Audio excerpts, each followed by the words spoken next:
Sometimes when I research a game, I find a frustrating lack of information, especially if it's older than the 90s. But never has that been more frustrating than for this game, Sweet Home, one of the most influential horror games of the era.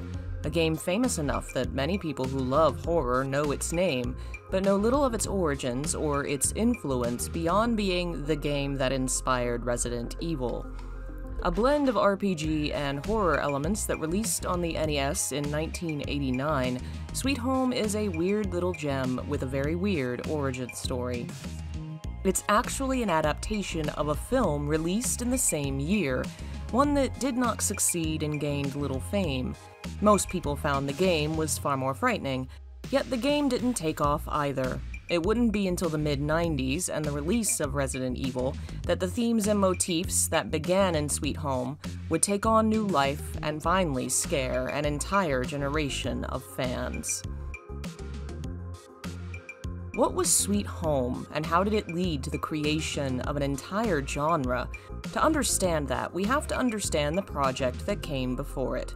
Sweet Home the movie, directed by Kurosawa Kiyoshi, a young film student just graduating who was embarking on his first major film. He was born in Kobe in 1955 and started making films while he was in high school.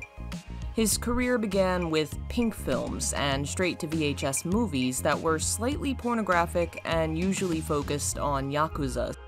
But by the late 80s, he started receiving attention for his talent, winning a scholarship for one of his original screenplays that gave him the chance to study filmmaking in the United States.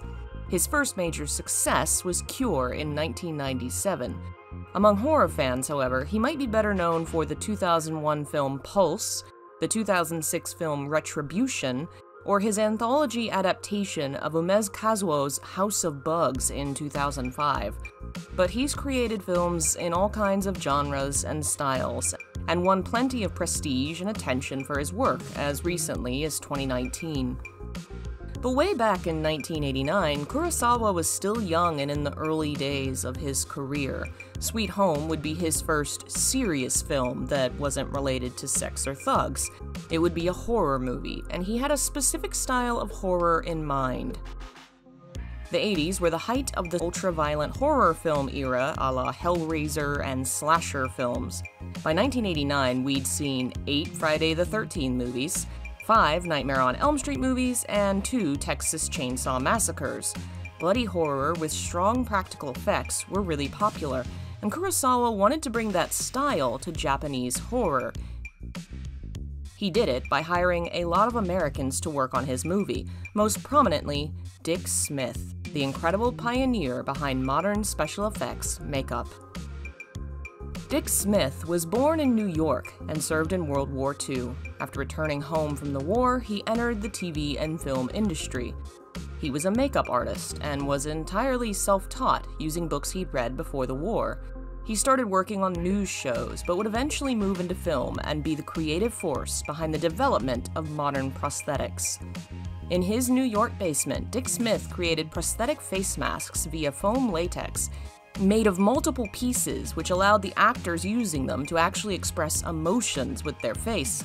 Though his style was critiqued early on, it quickly became clear his methods were far superior, and the modern techniques used to create special effects makeup are the techniques Smith created all those decades ago.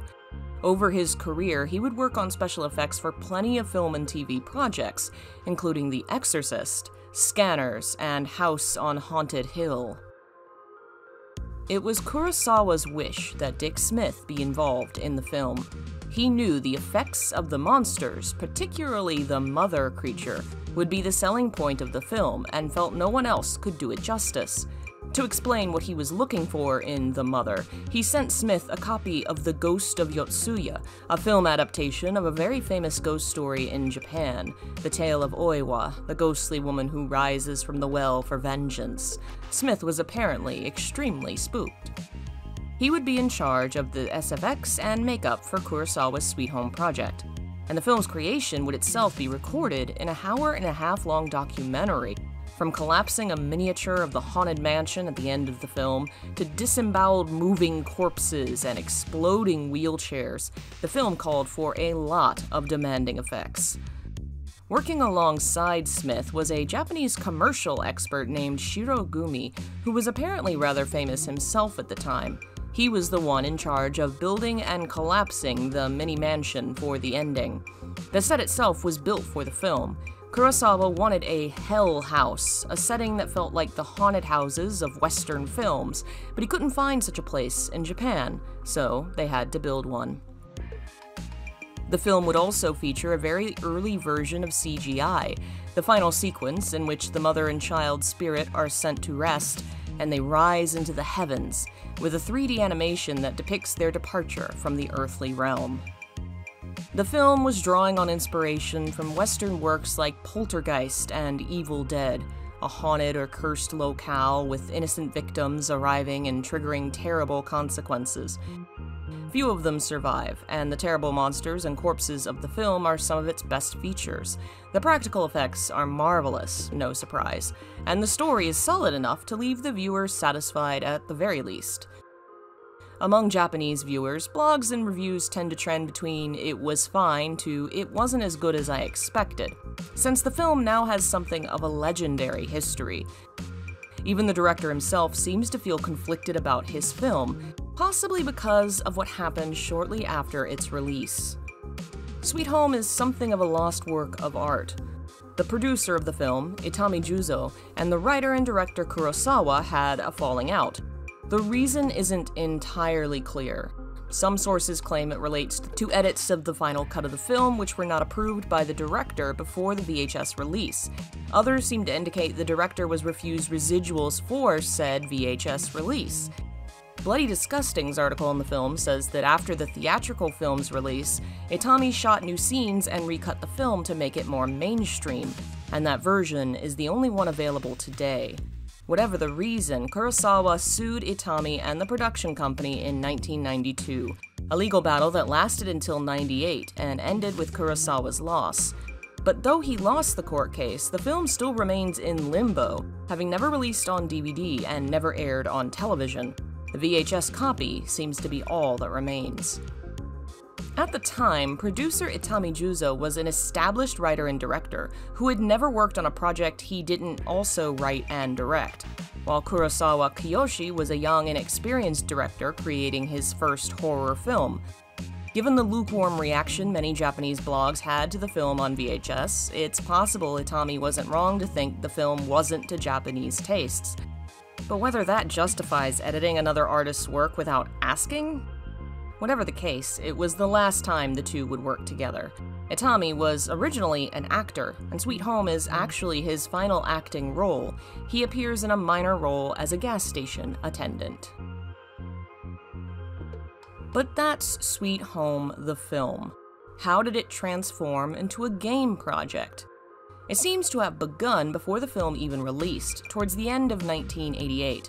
According to this article, it began with then-president of Capcom, Sugimoto Kenzo, obtaining the rights to create a game adaptation of 3 films: Willow, an American high fantasy movie starring Val Kilmer; A Taxing Woman, a film written and directed by Itami Juzo that focused on tax evasion; and Sweet Home. All 3 would be adapted into NES games and released in 1989, in an attempt, it seems, to show the flexibility and adaptability of the genre of video games as a medium. The Sweet Home project would be overseen primarily by 2 people: Kurosawa, the director of the film, and Fujiwara Tokuro. He only received special thanks in the final credits, but interviews make it clear he was instrumental in adapting the film's story and world to a video game setting. He worked alongside Kurosawa while writing the game's story, though the director told him it was okay if the story wasn't exactly the same. In fact, he'd be fine if it went in a different direction. Still, Fujiwara wanted to remain true to the spirit and tone of the film, and was invited to visit both the set and production company to get a feel for Sweet Home. Before Sweet Home, Fujiwara had been in charge of Capcom's arcade division, but he felt stifled by the limitations of the arcade style and began thinking up his own original idea for a game. When the chance came to develop the movie tie-in for NES, Fujiwara decided to adapt his original ideas to the movie world, and Sweet Home was born. He was very careful when considering how to adapt said film to the game. While the story and setting were not exactly the same, he was always aware of what would be stylistically compatible with both. He cut items from the game because he felt they didn't fit the film's world, and it's clear when you examine the game itself how much the adaptation draws on the special effects and stylization of the film. As an NES game, the player spends a lot of time wandering an overworld that's incredibly simplistic and nowhere near as detailed as the film's mansion. But when monsters are encountered, a battle screen appears that brings them into gruesome focus. It's clear both the film and game knew their best feature was their monsters, and the pixel art for the creatures is incredible and horrific, and it's aged well. Even the game's canonical ending is meant to give players a bittersweet feeling because the film also had a rather bitter end. The musician behind Sweet Home's soundtrack was Tamiya Junko, a young woman who was relatively new to Capcom's sound team. She joined them in 1987, and over the course of her career would work on dozens of NES soundtracks, including Bionic Commando. However, she felt her experience with horror was lacking, so she listened to horror film soundtracks to try and gain some insight. She thinks it might have been the Hellraiser soundtrack. They gave her the impression that horror soundtracks should be frightening, yet beautiful, and that was the approach she brought to Sweet Home. As a game, Sweet Home would not be the first to be horror-themed, but it would develop many of the features that would become staples of horror and survival horror in the coming decades. You had a team of people who could be permanently killed, meaning you had to be very cautious with how you played. There were a limited number of items to be found in the mansion, so you couldn't use them whenever you wanted. And your inventory space was also limited. Depending on your actions, you could receive different endings to the game, and traveling through the mansion led to various maze-like environments, separated by a door animation that should look very familiar to Resident Evil fans. Not to mention the setting itself, a Western-themed mansion with a terrible past, hidden secrets and maze environments full of angry spirits and the undead. Plenty of people in the West have heard Sweet Home inspired Resident Evil, but the connection is much closer than that. Fujiwara, the writer who adapted the film to the game, was a major part of Resident Evil's beginnings. According to Mikami Shinji, director of the first Resident Evil, it was Fujiwara who called him one day and asked him to make a horror game, to create something worth seeing, and to use the same system as Sweet Home. The NES title hadn't sold well, but Fujiwara wasn't done trying to adapt those themes and ideas into a successful game, and Mikami followed suit, taking inspiration not only from the game mechanics, but from the setting, story themes, artistic elements, and overall atmosphere of Sweet Home. The game he created, Resident Evil, would take off in the mid-90s and would itself inspire countless other horror projects, most famously Silent Hill. Konami apparently told director Toyama Keiichiro to make a horror game like Resident Evil when the Silent Hill project first began. And after Silent Hill's massive success, horror continued to grow. Shibata Makoto, Fatal Frame's director, credits Silent Hill's success as the reason his game concept first received the green light. So on and so forth. So many games, indie and mainstream, have drawn inspiration from these three titans of horror, and the three of them are tied by historical threads back to the same small project, which itself was born of a nearly lost and little-known horror film from the 80s. Horror film has always been a major part of horror games' DNA, but through this thread of history, there's perhaps no other film that's had such a huge influence on the entire genre as Sweet Home. Haunted mansions, gory undead, helpless victims, special items, and ancient curses. So many of the pieces of horror games' atmosphere and world building started with this film and this game.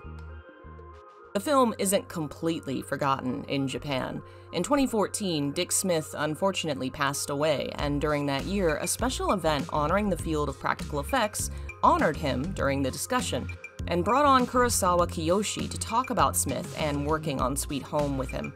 Apparently, Kurosawa and Smith remained lifelong friends. A short clip of the conversation exists on YouTube, but the full event doesn't seem to be online. At the time, fans were still asking when the film would be released on DVD.